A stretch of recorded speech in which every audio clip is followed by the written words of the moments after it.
défendre l'intérêt de la naturalité du monde sauvage. Et aujourd'hui, je vais aussi présenter, je suis aussi doctorante à l'Université de Liège, à Gembloux, où je fais une thèse dans le cadre d'un projet Interreg sur la perception du grand public par rapport à la forêt et l'espace forestier. Donc je vais vous présenter un peu les résultats de cette recherche. Donc voilà, je ne vais pas beaucoup parler de Covid, presque pas, mais je vais surtout parler du rapport du grand public par rapport aux espaces forestiers et du coup aussi par rapport à la gestion de ces espaces. Donc voilà, déjà c'est maintenant assez, il y a une grande reconnaissance ou acceptation, au moins en nom, que les forêts, c'est pas la gestion de la forêt, c'est pas une dilemme à faire, un équilibre à faire entre que la biodiversité et la production. Il y a aussi plein d'autres intérêts que les gens, que les différentes personnes, ou même au sein de la même personne, pour avoir pour des espaces forestiers, que ce soit un intérêt. Je parle assez fort. Mais vous m'entendez à la fin, sinon je peux augmenter un peu la volume. Ça marche, ok. Que ce soit un intérêt écologique ou un intérêt de bien-être mental ou pour les générations futures, etc. Donc pour lesquels, d'où le concept en fait de gestion multifonctionnelle, où on essaye de rassembler les différents intérêts sociaux, environnementaux et productifs. Par contre, il y a de grands mais de mettre à côté de cette gestion multifonctionnelle. Déjà qu'une maximisation des différents services aux fonctions qui rendent la forêt dans le temps et dans l'espace, c'est pas possible.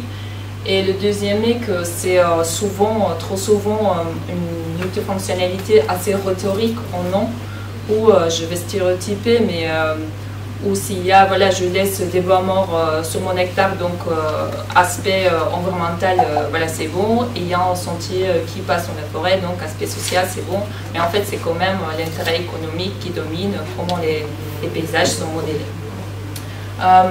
Le cadre des services écosystémiques, sans doute que vous connaissez tous, essaye de un peu plus souligner les liens de dépendance et les relations entre les différents services qui rendent afférents, entre ces différentes fonctions, et où on met la sphère économique dans le centre de la sphère sociale et la sphère sociale dans le centre, et donc dépendant de contexte environnemental.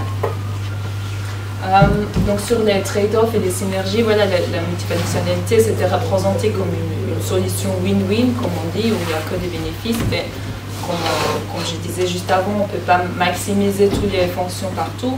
Donc d'office, il y a un trade-off à faire entre les différents services.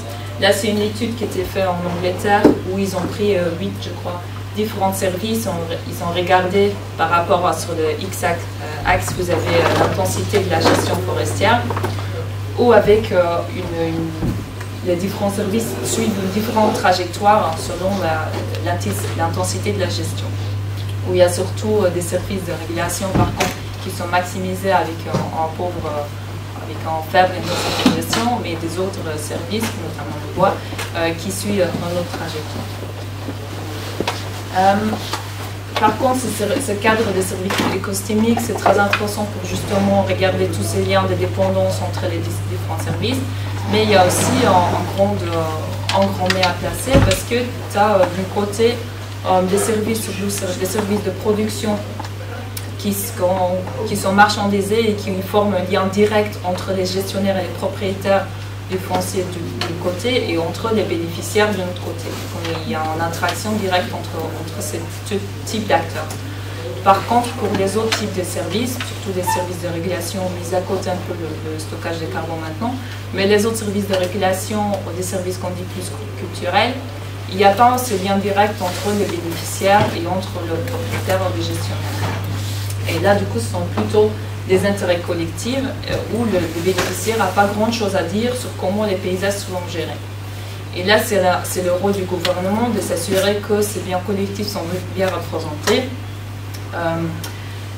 Mais si ce gouvernement n'assume pas pleinement son rôle de responsabilité par rapport aux biens collectifs, on peut se trouver avec que quelques services qui sont priorisés par rapport aux autres services, avec du coup des bénéficiaires qui sont privés de l'approvisionnement dans certains services, et où du coup les intérêts individuels priment sur des intérêts collectifs.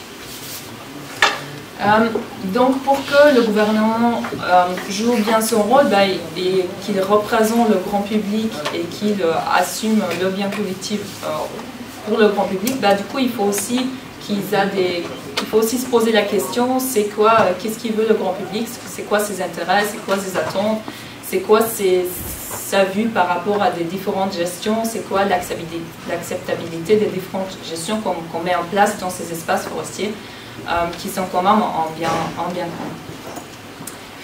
Et du coup, c'est dans ce contexte-là, je vais vous présenter un peu des résultats de recherche qu'on a menés avec ce projet intérêt qui s'appelle AGRITA, donc Ardennes Grande Région, Écotourisme et Attractivité.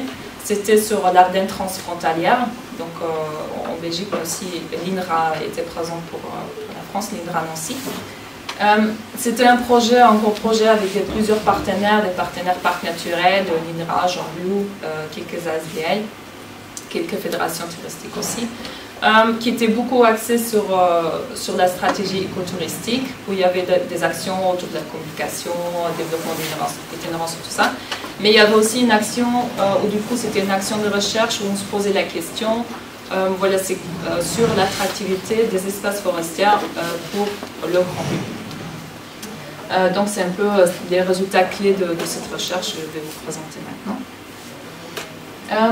Donc on avait 3 grands objectifs, c'était relever le comportement et les attentes des visiteurs des espaces forestiers, destiner aussi la fréquentation des espaces forestiers, et aussi chiffrer les valeurs économiques, donc qu'est-ce que ça contribue à l'économie des visiteurs. Pour faire cela, on a utilisé 2 grands blocs de méthodologie. D'un côté, on a fait des questionnaires auprès des opérateurs touristiques, auprès du grand public. Donc, au grand public, c'était les résidents de l'Ardenne transfrontalière, mais aussi toutes les gens qui habitent autour, donc le nord de la France, l'est de l'Allemagne, le sud des Pays-Bas, la Flandre aussi. Et aussi des visiteurs sur site, et là on a fait dans 2 parcs naturels en Belgique, les Hauts-de-Fagne et les 2 autres. Un deuxième grand bloc, c'était sur la fréquentation touristique, parce que là, je ne sais pas comment c'est ici, mais du coup en Wallonie, il y a l'administration qui est responsable pour les statistiques autour de la fonction socio-récréative des espaces du tourisme en fait, mais il utilise des entrées payantes pour les attractions, donc ça n'applique déjà pas. Et de notre côté, il utilise des nuitées dans des hébergements, des hôtels. Donc là, ça dit très peu sur combien de gens en fait se trouvent dans ces espaces et qu'est-ce qu'ils y font. Donc pour ça, on a utilisé, on a fait un contrat avec l'opérateur mobile Proximus. On a utilisé 2 données mobiles pour regarder où les gens se trouvent dans ces espaces forestiers. Je vais vous en parler un petit peu plus tantôt. Et une deuxième, c'était des pièges caméras qu'on utilise pour le gibier, mais qu'on a placé sur des sentiers touristiques pour photographier combien de gens y passaient.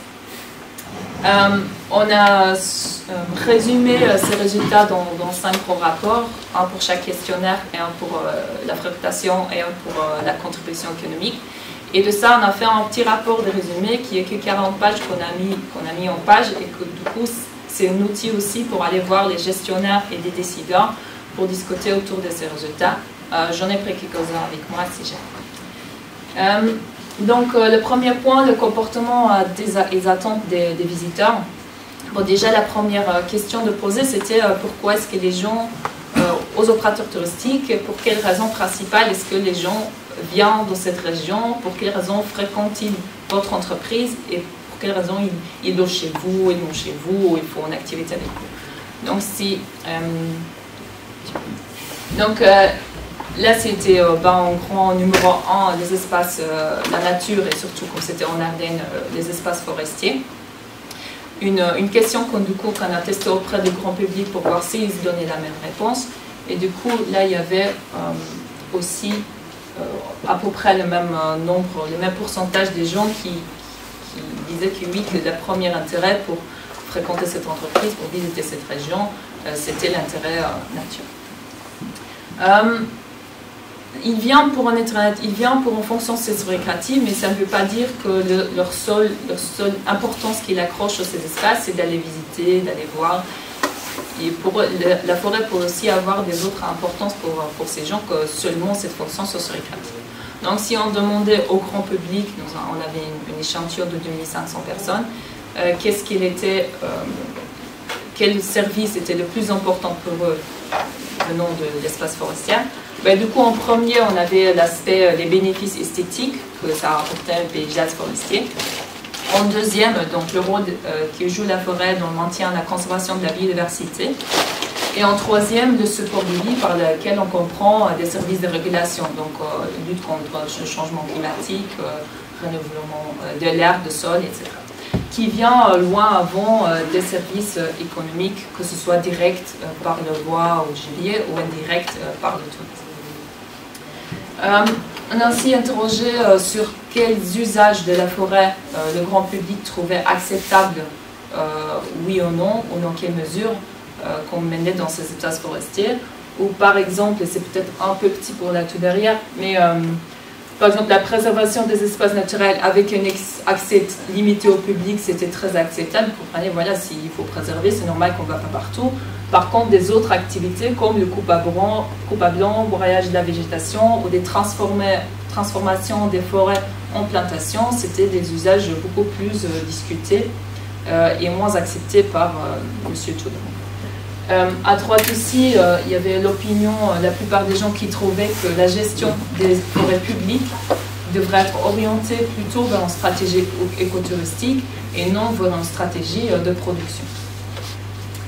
La raison principale pour laquelle ils venaient visiter un site spécifique au sein de l'Ardenne transfrontalière, c'était au premier nom les caractéristiques spécifiques paysagères de cet endroit spécifique, en deuxième la réputation des sites. Donc, par rapport à ces caractéristiques paysagères, on avait fait un expériment de choix avec des différents scénarios qui reprenaient quelques caractéristiques visuelles d'une forêt qui peut être liées à une certaine gestion de la forêt. Donc, par exemple, où les gens ont une très forte préférence pour des forêts feuillues par rapport à des forêts résineuses. En deuxième, une préférence pour des forêts avec une variation dans l'âge, avec une hétérogénéité verticale par rapport à des forêts d'une seule âge. Par rapport à des ouvertures où il y avait une forte préférence pour des forêts qui avaient quelques ouvertures naturelles parce qu'il y a un arbre qui est tombé, parce qu'il y a un tourbière, parce que voilà. Et une préférence en fait par rapport à les coupes à blanc ou par rapport à des forêts très denses continues. Aussi, la présence de bois mort était très fortement préférée par rapport à l'absence du bois mort. Donc, il y avait en général une très forte préférence pour des forêts à caractère naturel, des forêts plus sauvages. Quand on demandait comment est-ce qu'on peut encore améliorer l'attractivité des espaces forestiers en Ardennes, la première chose qui sortait, c'était de développer la zone de réseau des zones protégées. Donc avec des réserves intégrales, dont forêt que non. Et la deuxième, c'était de développer la naturalité dans ces paysages. Et en naturalité, on avait spécifié par des gros arbres, des arbres morts, des lisières, des eaux ouvertes, diversité des espèces, des âges, etc.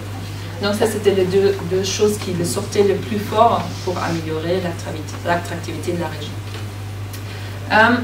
Je saute sur un autre aspect qui est la fréquentation. Donc c'est, voilà, on connaît leurs préférences, les attentes, tout ça, mais ça dit encore rien combien de personnes visitent sa forêt et du coup, pour après, traduire ça dans en valeur économique aussi.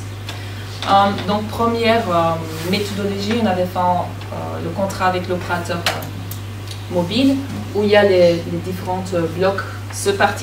Les autres parties sont pour l'Ardenne transfrontalière, mais c'est parti pour des questions logistiques, on n'a fait que sur les endroits en Wallonie. Les zones en couleur sont des zones qu'on a choisi de venir, pour lesquelles on a acheté des données. En fait. Donc il y en a 14, ça représente à peu près un quart de l'Ardenne wallonne. Et à côté de combien de personnes il vient, on peut aussi avoir des informations de où il vient, combien de temps ils ont resté, est-ce qu'ils ont dormi dans le coin ou pas, etc. Des résidents étaient exclus pour l'analyse pour ne pas faire un billet l'étude. Donc les résultats globaux, en fait, ah oui, c'était aussi c'était pas sur toute l'année parce que c'était trop cher. Donc on avait 250 jours qu'on avait achetés qui reprenaient les différentes périodes de vacances scolaires en Belgique.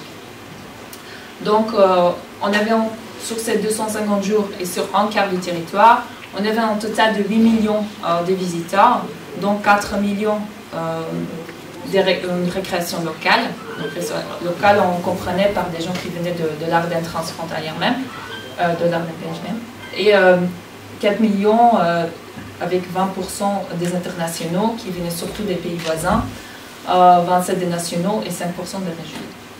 Et aussi, retourne encore un petit peu, on avait aussi, en combinaison les questionnaires et les données mobiles, il y avait à peu près la moitié des gens qui viennent visiter en forêt, qui restent aussi dormir dans le coin, dans le gîte, un camping, etc., mais qui restent dormir, et 3/4 qui utilisent des services de restauration. Donc on pouvait aussi voir, vu qu'on avait les différentes périodes et les différents endroits, on pourrait interpréter la variation spatiale et la variation dans le temps de la fréquentation. Où on peut très bien voir la variation par rapport à les week-ends, les vacances scolaires, etc. Et aussi quels endroits sont plus fréquentés par rapport aux autres et c'est quoi la proportion entre eux. Par exemple, en Haute-Fagne qui se trouve à droite en haut, on a beaucoup de remarques. Voilà, c'est un espace surfréquenté, il y a trop de visiteurs, ça nuit à la nature. Mais du coup, maintenant, ils pouvaient un peu objectiver combien de gens il y avait vraiment, et c'était quoi les rapports de combien de gens il y en avait par rapport aux autres endroits. Oui, je vais passer les détails parce que c'est quand même un autre territoire, mais du coup, la deuxième, les tailles des GSM, des cellules GSM, c'est assez grande. Donc, on a une très bonne impression pour tout un territoire, mais si on veut savoir sur une échelle plus petite, la méthode n'est pas très adaptée. Donc, pour avoir des détails sur la fréquentation des espaces forestiers sur une échelle plus détaillée, on a utilisé les caméras TRAP. On a posé 20 caméras dans 4 massifs différents en Belgique sur toute une année.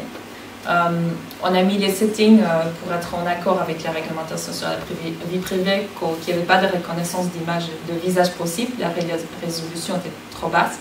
Et on a utilisé un modèle automatique pour compter les personnes, les vélos et les chiens pour nous. Donc il y avait 800 000 images analysées par le modèle, heureusement. Et donc à gauche, vous voyez un petit exemple, en rouge, il cadre les personnes, en vert les vélos et en brun les chiens. Donc c'est sur les contours qui fonctionnent. Et on avait sur toute l'année, pour ces 20 points différents, un demi-million de personnes, avec surtout des randonneurs et environ 5% des cyclistes, 5% des promeneurs qui venaient accompagner avec leurs chiens.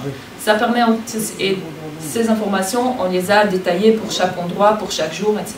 Donc ça permet aussi aux gestionnaires de dire, parce qu'il y a souvent la remarque des vététistes qui viennent défoncer le chemin, ou les gens qui viennent avec leurs chiens, pas en laisse. Et du coup, ça permet aussi d'objectiver ce débat autour de ces sujets qui sont parfois un peu conflictueux dans les espaces forestiers.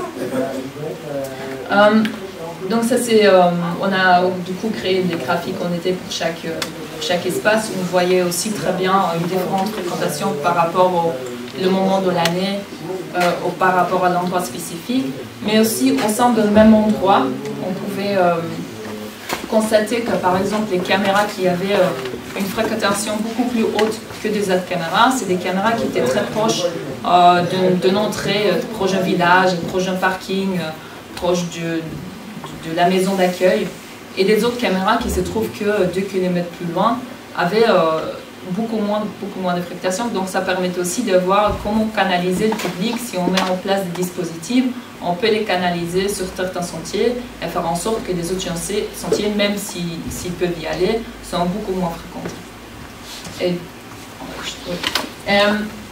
Donc les caméras qui étaient moins fréquentées, c'était les caméras les plus loin et plus éloignées par rapport à un point de train, en sentier, un point d'accès. Et on pourrait aussi très bien voir, par exemple, des trails qu'on organise en course ou en VTT, On peut aussi connecter ces dates de trail avec effectivement des pics de fréquentation sur les sentiers. Et on peut aussi voir voilà, l'influence des week-ends, de la localisation spécifique des caméras et des saisons. Troisième gros bloc, c'est les valeurs économiques. Donc là aussi, on a utilisé 4 méthodes différentes pour un peu estimer la valorisation économique des services écotouristiques. La première, c'était très simple, c'était simplement de demander aux gens combien ils avaient dépensé pendant leur séjour. Ou ça variait entre 22 € par jour si les gens faisaient juste un aller-retour en moyenne par personne, et 76 en moyenne par jour par personne pour les gens qui venaient loger sur place. Si on extrapole ça sur les 250 jours de Proximus sur un quart du territoire, on arrive à 300 millions d'euros par an seulement pour la nourriture et l'hébergement. Une deuxième méthode, c'est le coût des déplacements, donc par rapport à la distance de leur domicile et le lieu visité. On pourrait estimer qu'en plus de leur coût de leurs frais de déplacement, les gens étaient prêts à dépenser entre 17 € et 28 € par personne par visite pour rencontrer un espace qui correspondait à leurs attentes, correspondait à ce qu'ils voulaient faire. Donc si à nouveau on extrapole ça avec les données de fréquentation, on arrive à 100 millions d'euros par an pour accéder à une nature attendue. Donc ces deux chiffres ensemble, en fait, au moins pour la Wallonie, c'est seulement sur 250 jours et seulement sur un quart d'Ardenne, mais c'est déjà 10 fois plus que les revenus de bois et des chasses pour la région. Une troisième méthode, c'était à nouveau la même expérience de choix avec les différentes caractéristiques structurelles de la forêt, comme des feuillus, des bois morts, etc. Où du coup, on estimait si les gens étaient prêts à voyager plus loin pour rencontrer un espace qui correspondait à leur préférence. Où là, par exemple, ils étaient prêts à voyager jusqu'à 80 km plus loin pour rencontrer un forêt feuillue par rapport à une plantation raisonnable. Et la même chose pour voilà, des diversités d'âge, de bois morts et des forêts avec des ouvertures naturelles. Donc en gros, ils sont prêts à parcourir des longues distances pour rencontrer une forêt qui correspond à leurs attentes. Mais du coup, la présence des plantations aux lignes, pas de bois mort, mono-âge, coupe rase, ça réduit fortement l'attractivité du site. Donc les gens vont plutôt passer et aller autre part et dépenser leur sous autre part. Donc les messages clés qu'on avait retenus de projet, qu'on a aussi communiqué aux gestionnaires des espaces forestiers en Wallonie, c'est que la fréquentation des espaces forestiers qui n'étaient pas chiffrés jusque-là, mais en fait c'est une fréquentation assez importante et au même moment il est possible de la canaliser et de la monitorer. Deuxième, que l'esthétique, la biodiversité et le support de vie, c'était les services écosystémiques ou les bénéfices qui étaient estimés le plus important pour le grand public avant des autres services comme celle de la production. L'attractivité des différents espaces augmente avec leur degré de naturalité et aussi avec le réseau des zones protégées. Donc permettre, s'il y a des paysages qui sont plus sauvages, ça ne correspond pas seulement à des intérêts nature, mais ça correspond aussi à ce que le grand public attend de ces espaces. Et du coup, il y a quelque part un décalage entre les valeurs sociétales et les préférences du grand public et la manière dont la plupart des espaces sont gérés actuellement. Et du coup, le chiffrement, la valorisation économique a permis d'aussi mettre des chiffres économiques là-dessus. Et du coup, ça représente une opportunité économique à développer. Vous allez me dire, oui, très bien tout ça, mais du coup, qu'est-ce qu'on fait avec des paysages où tous les espaces sont scolytés, où voilà, ça ne correspond pas à ces feuillus mélangés qui sont préférés par les touristes, par les visiteurs. C'est vrai, donc il y a des chercheurs qui sont aussi penchés sur cette question-là. Et en fait, du coup, le grand public n'a pas forcément une opinion technique sur qu'est-ce qu'il faut faire après une crise de scolite ou une tempête ou un feu. Ils n'ont pas les compétences pour dire voilà, il faut faire ça. Donc, ils n'ont pas d'opinion très forte sur comment gérer ces espaces. Par contre, ils veulent avoir une gestion qui correspond à leurs valeurs et leurs attentes.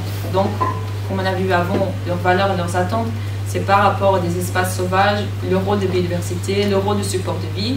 Ça, c'est les choses qui leur tiennent plus à cœur. Donc, ils veulent avoir une gestion qui colle avec ces valeurs et du coup, pas une gestion qui dévie ou qui va vers un autre type de forme. Donc, ces auteurs-là, ils avaient trouvé une forte soutien pour une non-gestion, même si ça faisait des paysages assez, qu'on pourrait dire, voilà, il y aura une réaction du public parce que les forêts, les papiers mis, les journaux mettent les forêts mortes, ou c'est pas bien géré, ou tout ça. Non, en fait, tant que s'explique que ça correspond à ce qu'ils attendent de la forêt, en fait, ils acceptent très bien des paysages. Et s'il on opte quand même pour une autre stratégie qui ne correspond pas à ce que les gens attendent de ces espaces, mais du coup, là, il y a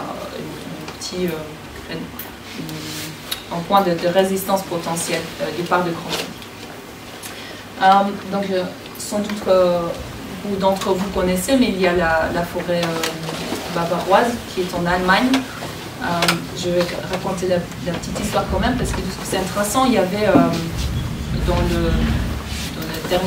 au cours du dernier siècle, il y avait 20% d'épicéas et graduellement, avec les plantations, les transformations des forêts feuillues, on est arrivé à des couvertures d'épicéas jusqu'à 80% de ces forêts bavaroises.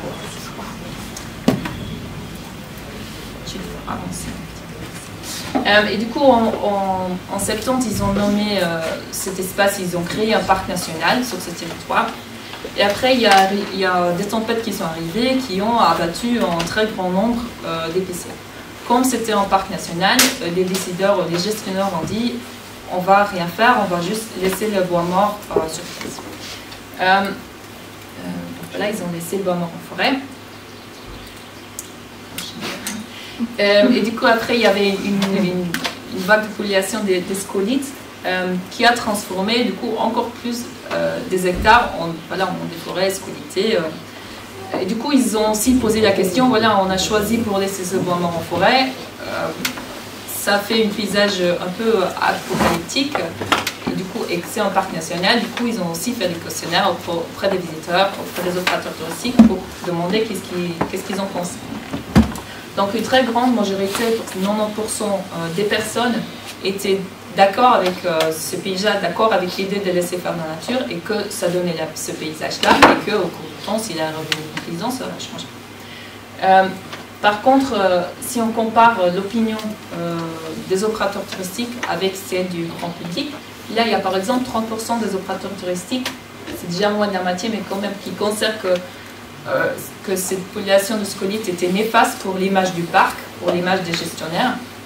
Mais si on demandait la même question aux visiteurs de ces espaces, il n'y avait que 3% qui pensaient que c'était néfaste pour l'image, contre 97% qui étaient d'accord avec ce type de non-gestion. Oui. Et après, oui, suite à c'est un exemple assez connu, si on cherche sur Internet, il y a toute l'histoire sur la forêt bavaroise. Et du coup, après, il y a des autres parcs nationaux en Allemagne qui ont vu que ça marchait bien et du coup, qu'ils ont copié sa manière de gérer sur des grandes parties de leur voilà, c'est tout pour moi. Si vous avez des questions, n'hésitez pas. Si vous êtes intéressé dans l'étude, je peux aussi vous fournir les détails. Merci.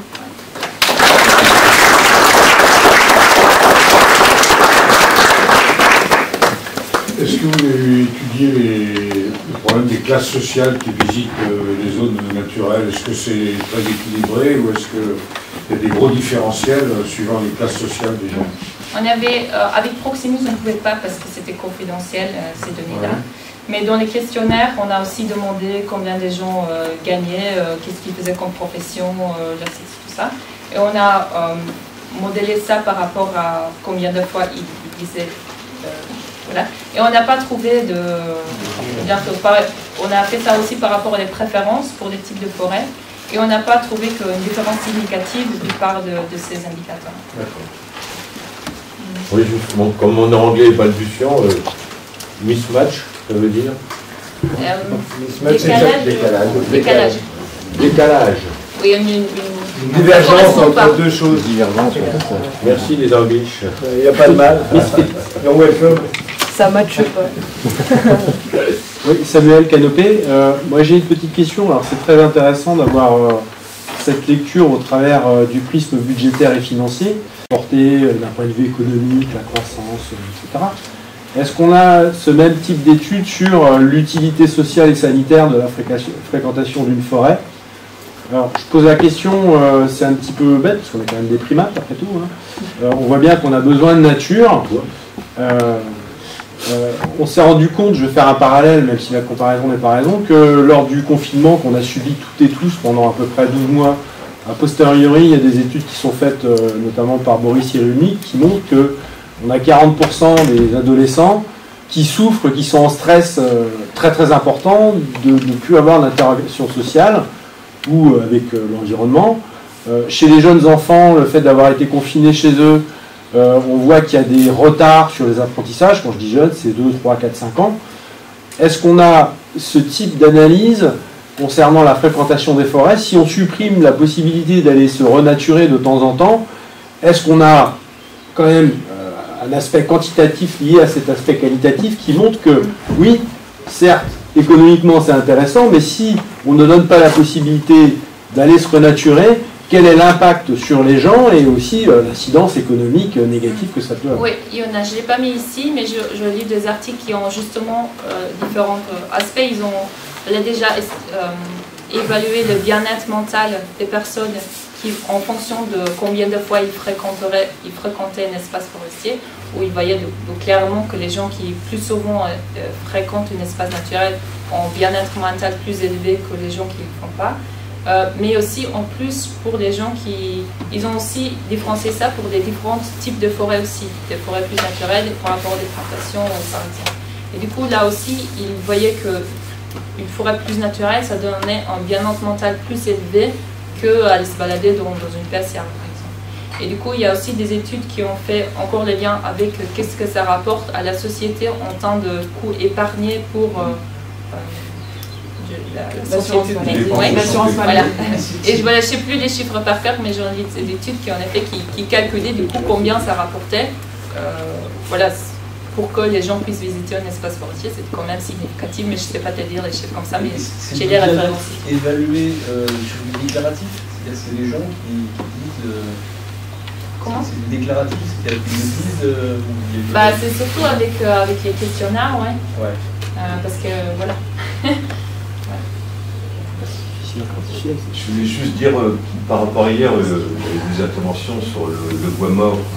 Et enfin, moi, je suis plutôt vers l'idée d'une forêt primaire, une forêt de l'enfance, voilà, celle qu'on imagine. Et finalement, il y a toujours aussi ce point d'incompréhension entre les forestiers et les promeneurs, les touristes, enfin voilà. Et le promeneur lambda, celui du dimanche, celui qui va dépenser X argent pour se promener, pour trouver un peu de nature, accepte le bois mort comme une évidence, comme une réalité du monde quand même. Et a du mal à accepter la réalité du bois mort d'après chantier avec des terrains défoncés, quoi. Et souvent quand on parle de la gestion du bois mort avec des forestiers, on ne parle pas de la même chose. Il y a l'arbre qui est tombé parce qu'il a été scolyté et on le laisse mourir et avoir une nouvelle vie, enfin donner vie à autre chose. Et puis des traces de chantier. Quand même. Imaginez des maisons où il y a encore les morceaux d'agglo, les tas de sable qui traînent, et puis les pelles et les souffleries à côté. Ça n'a rien à voir avec... voilà, mais c'est sûr, parce que j'ai aussi des conversations avec des agents forestiers et qui me disaient oui, ton étude, tu vois, ça dit que les gens aiment le bois mort, mais c'est pas vrai, les gens n'aiment pas le bois mort parce que moi, tu vois, il a fait un chantier forestier, il restait du bois mort sur le sol et les touristes n'étaient pas contents. Je dis oui, mais c'est pas ce bois mort-là dans lequel on parle, mais continue, du coup, il y a une compréhension différente. Et dans le questionnaire, c'était pas explicite, j'imagine. Ouais, dans les questionnaires, tu avais le tout petit arbre, c'était avec... il y avait une phrase d'explication, je ne sais plus par cœur, je peux le rechercher, qui expliquait c'était quoi le bois mort. Et l'image, c'était, on l'a vu tantôt, c'est un tronc avec un petit champignon. Voilà. Que le broyage. Oui, c'est ça. C'était une question orientée. Oui, c'est sûr, oui. Si j'ai bien suivi le début de votre présentation, vous avez dit finalement que le tourisme rapportait beaucoup plus, le tourisme forestier donc, rapportait beaucoup plus sur le territoire que la vente du bois.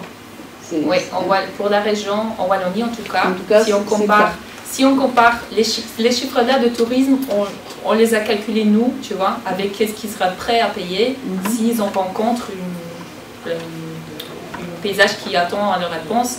Et aussi les dépenses nourriture, logement, ils sont là. Mais les autres dépenses, c'est une opportunité à développer avec la mise en place des activités. Voilà. Donc, oui. Suite à ça, du coup, parce que je vois qu'en termes de gestion forestière, quand il s'agit de discuter avec des propriétaires forestiers, bon, quand c'est de la forêt publique, c'est encore différent, mais avec des privés, les propriétaires forestiers vont dire non, là vous n'êtes pas dans un territoire qui est un bien commun, vous êtes chez moi. Et chez moi, je fais ce que je veux. Et donc, les naturalistes, quand ils disent aux forestiers, oui, mais en mettant de la diversité, vous gagnerez plus, ils ont du mal à se faire entendre. Et je suis en train de me dire que finalement, c'est peut-être les acteurs économiques du tourisme qui devraient discuter avec les gestionnaires forestiers pour les influencer dans leur gestion, plus que des naturalistes, puisque finalement, en termes de bilan concret et financier, un naturaliste, il n'a rien à gagner quelque part, mais les acteurs du tourisme, finalement, ont aussi un argument financier à mettre en avant. Et peut-être que, or, je ne crois pas que les acteurs touristiques discutent tant que ça avec les acteurs. Non, c'est vrai, de toute façon, je crois qu'on gagne toujours si on met tout le monde autour de la table et on discute des mêmes sujets.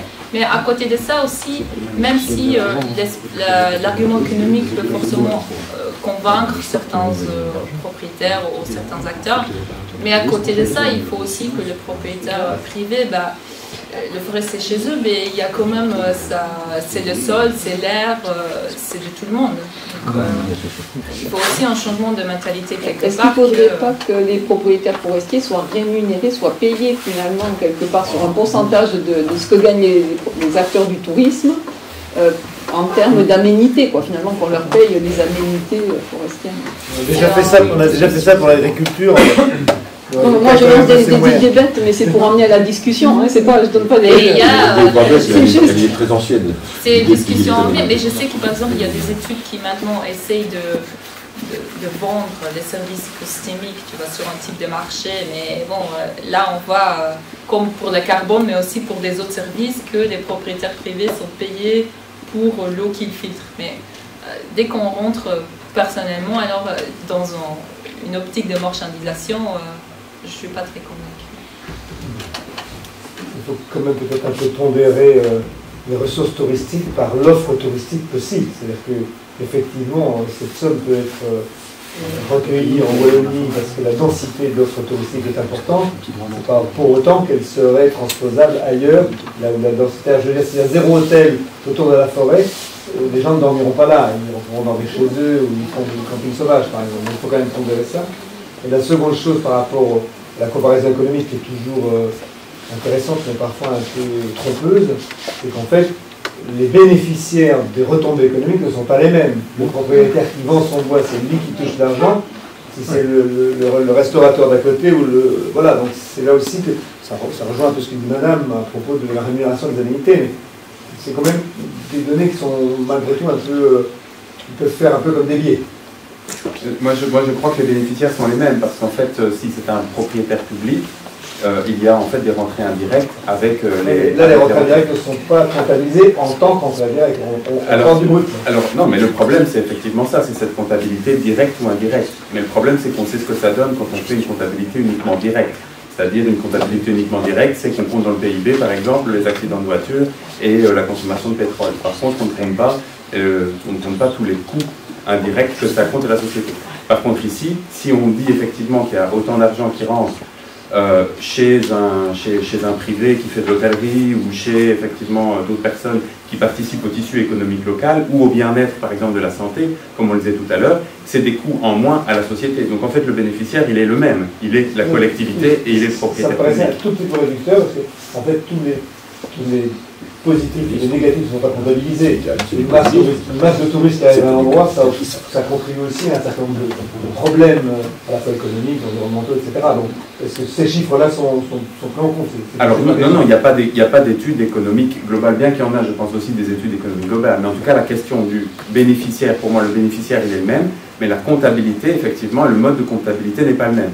Mais moi je trouve aussi que c'est intéressant d'intégrer une comptabilité indirecte par rapport à une comptabilité directe qui est toujours la même et qui par contre ne prend pas en compte effectivement toutes les externalités qui peuvent être positives ou parfois aussi négatives. Par rapport à une étude plus élargie, est-ce que, par exemple, au niveau du gouvernement français, la question était clairement posée de savoir si, par exemple, les forêts publiques pouvaient carrément abandonner l'exploitation du bois pour se tourner vers uniquement une exploitation, entre guillemets, écologique de la forêt, pour le bien-être du climat, pour le bien-être du public, etc. Est-ce qu'on a chiffré ça? Si c'est du jour au lendemain, l'ONF a une autre fonction qu'on peut imaginer, mais qui ne soit pas celle d'exploiter du bois en tant que tel, sur le domaine public. Il y a eu des études là-dessus ou pas? Ah, c'est une question. Okay. Je croyais que tu m'allais dire. Non. J'ai l'étude pour toi. Est-ce qu'il y a des études là-dessus? Je pense pas. C'est quand même une question grave. Si la question c'est l'ONF, je pense pas que c'est nos collègues belges qui peuvent répondre. Au niveau de l'ONF, il y a beaucoup de choses qui sont connues. Les revenus, puisque là on peut compter beaucoup de choses au niveau des revenus indirects, des coûts évités, etc. Il y a eu plusieurs études. Il y en a une ancienne qu'on cite tout le temps, l'étude Chevassieux-Louis, du nom de, je ne sais plus comment c'est son prénom, mais Chevassieux-Louis qui fait partie maintenant de l'ONG Humanité Biodiversité, qui a essayé de chiffrer, mais plein d'autres, ce que rapportait un hectare de forêt à la société. Les chiffres qui sont souvent sortis et qui datent maintenant de facilement 20 ans, je crois, c'est de l'ordre de, on disait 10 fois plus. Un hectare de forêt publique rapporte 10 fois plus à la société en services divers ou coûts évités, voilà, que la vente de bois sur le territoire national. Mais c'était il y a 20 ans. Oui. Je pense qu'il est évident aujourd'hui que c'est beaucoup plus. Beaucoup plus que ça. Alors après, c'est quelque chose qui... à quoi ça sert de vouloir exploiter le bois dans les forêts domaniales? C'est-à-dire qu'on peut... Enfin voilà, ça ne s'arrête pas là.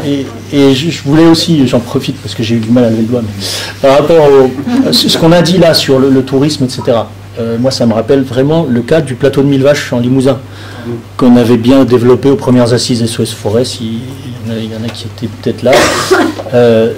Là-bas, par rapport à l'offre touristique, il y avait une offre touristique. Alors, il montrait un diaporama avec des anciennes pistes de ski de fond, des hôtels à l'abandon, des infrastructures d'accueil à l'abandon.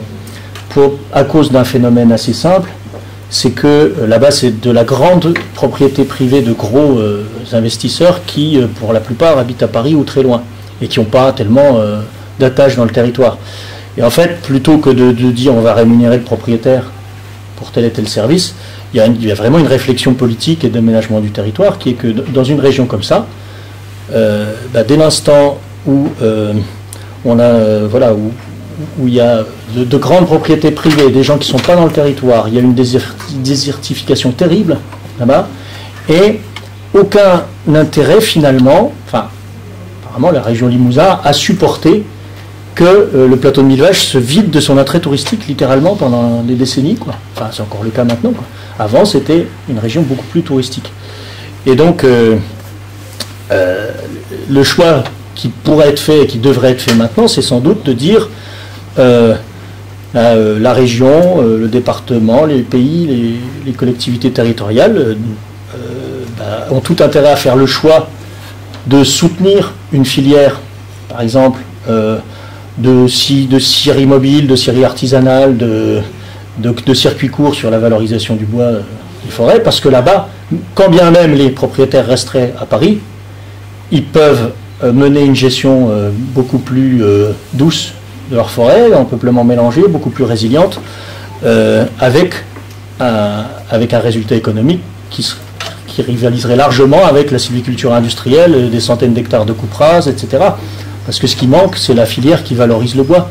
Et en fait, je pense que vraiment, plutôt que d'imaginer rémunérer un tel service, il faut avoir conscience qu'il y a vraiment des filières bois vertueuses à mettre en œuvre, des circuits courts, etc., qui ont un retour sur la forêt, le tourisme, etc., et dans lequel on fait vivre les territoires plutôt que les vider littéralement. On va faire tourner un petit peu la parole, il reste 5 minutes. Allez, juste pour continuer un peu là-dessus, en fait, est-ce que du coup les collectivités locales dans l'Ardenne transfrontalier se sont emparées de votre étude? Parce que du coup, ces collectivités qui touchent l'impôt sur les sociétés, qui touchent les taxes de séjour, etc., a finalement tout intérêt à ce qu'il y ait une sylviculture plus douce, des forêts plus naturelles, de façon à ce qu'il y ait plus de tourisme, puisque ça rapporte finalement plus que l'exploitation du bois. Alors est-ce que du coup, vous avez communiqué avec ces collectivités locales? On a communiqué, mais il y a un mois, tu vois, ça vient juste d'être fini, donc c'est très récent. Par contre, pour Wallonie, pour le moment, le ministre de la Nature, il veut créer des parcs nationaux avec un appel de projet. Donc là, il y a des coalitions de personnes qui doivent se mettre d'accord et présenter un projet de parc national. Et du coup, là, il y a déjà eu de retour des gens qui étaient très intéressés par ça pour justement aller argumenter avec les bourgmestres, avec les agents DNF chez nous, sur base des études pour élaborer ce projet des parcs nationaux. Donc, à voir dans l'année qui vient. Alors juste comme il y avait beaucoup de mains qui se levaient, ce serait bien que vous les leviez tous en même temps, comme ça on voit juste combien de personnes on a encore pour tenir le timing.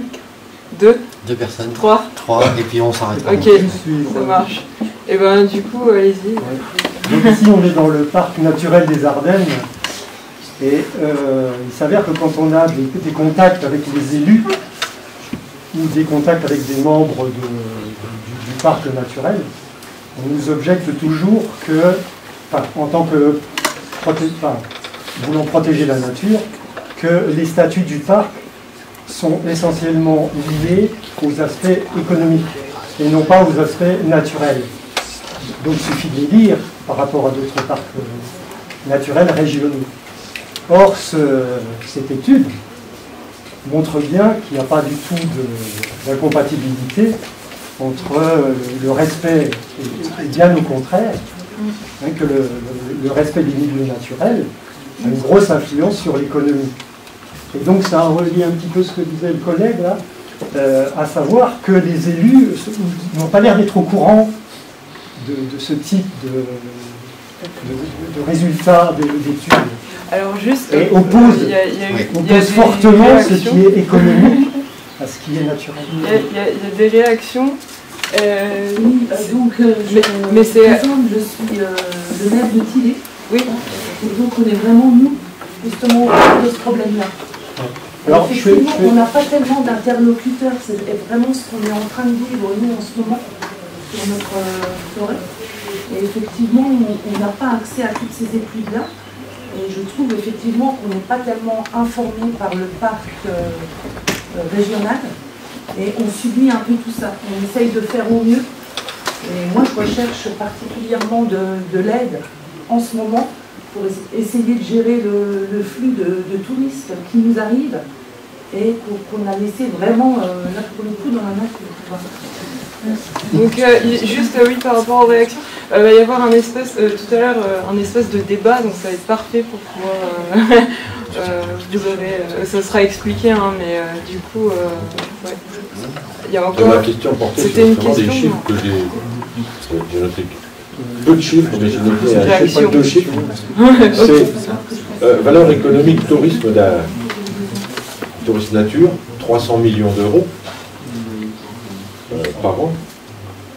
Et j'ai noté l'autre chiffre, c'est les gens sont prêts à mettre 17 à 28 euros par personne, ce qui conduirait à 100 millions d'euros. Tout à l'heure, vous avez dit, les gens sont prêts à payer, mais déjà, il y a un différentiel de 3 fois, de 3 fois plus ou 3 fois moins, entre 300 millions et 100 millions.